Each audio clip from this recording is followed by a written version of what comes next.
Okay. Oh gosh, that bruise on my forehead. It's ridiculous. Good morning. I have not done a live video other than subscribers in a long time. I can't even tell you when the last one was. I just have felt, I don't know, overwhelmed, I guess, by parenting. And sometimes when you feel overwhelmed by parenting, you don't know what to say. Good morning, everyone. Hi, Angela. Hello. It is, okay, so my first question for you is, what is the temperature where you are? I just always like to see this. I think we were minus 15 this morning. We are slowly coming back to life here. We are not thawing. We are not thawing in Minnesota. I'm not going to say that to you. We're still frozen. But apparently in the next 3 days, we're supposed to be to 10. So we don't have snow, Joshua. We have snow on the ground. We're in Minnesota. But we didn't get the snow. We got the cold. And so I'd rather have snow. I'd rather have all of you guys that have this, 14, 20, 74 inches of snow. I would rather have that than the cold. But I did see that we're getting something like 2.5 minutes of daylight a day.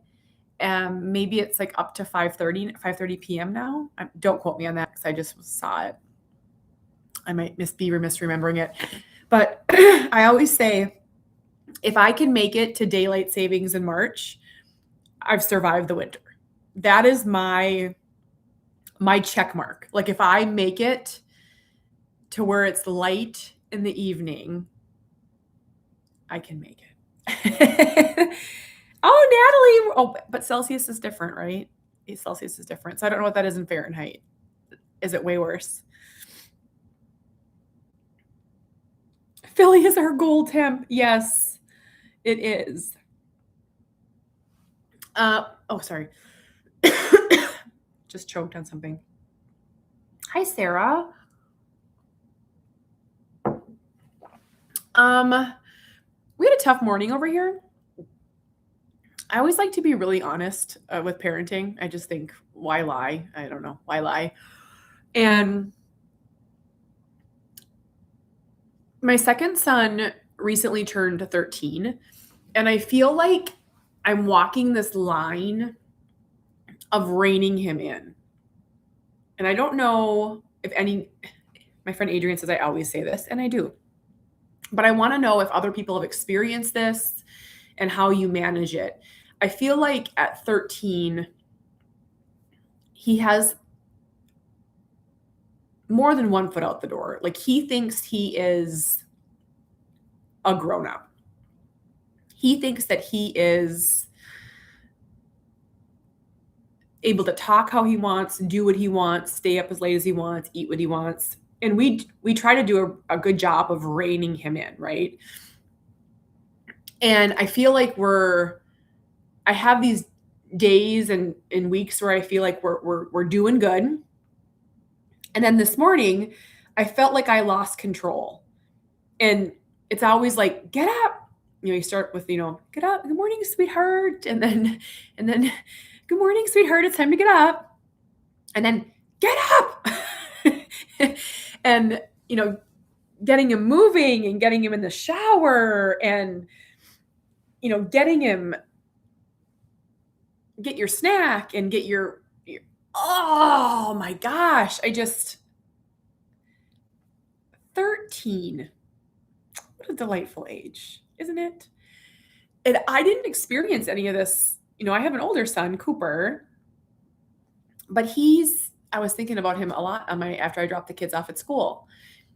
Cooper has never slammed the door. He's never talked back. And we have different problems with autism. Of course, we struggle with aggression and self-injury and anxiety. We have different, but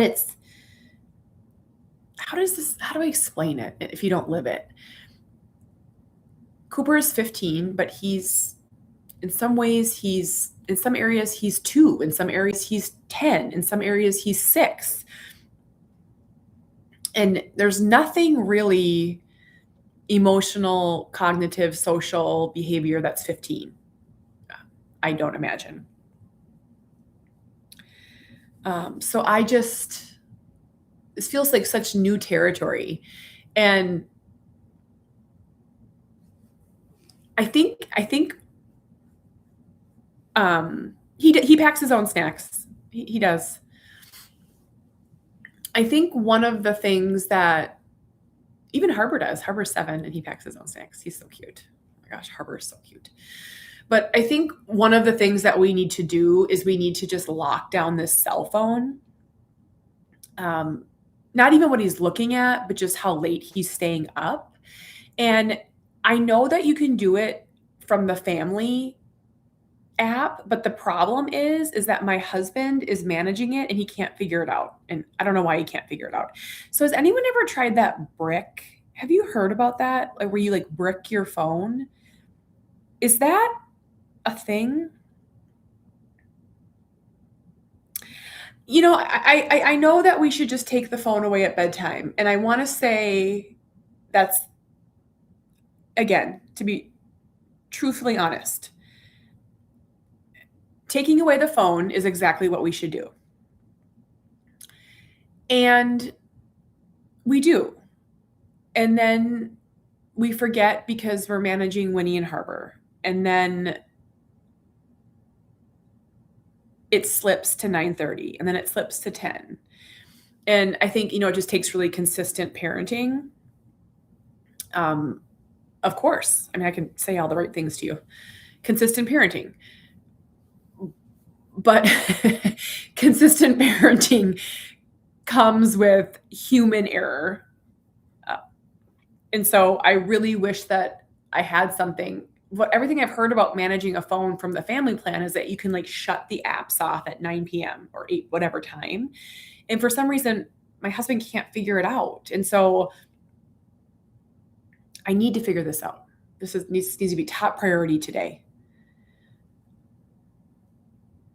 Oh no, I think Cooper's school just called me. Oh no, maybe not though. Maybe not. Okay. Okay.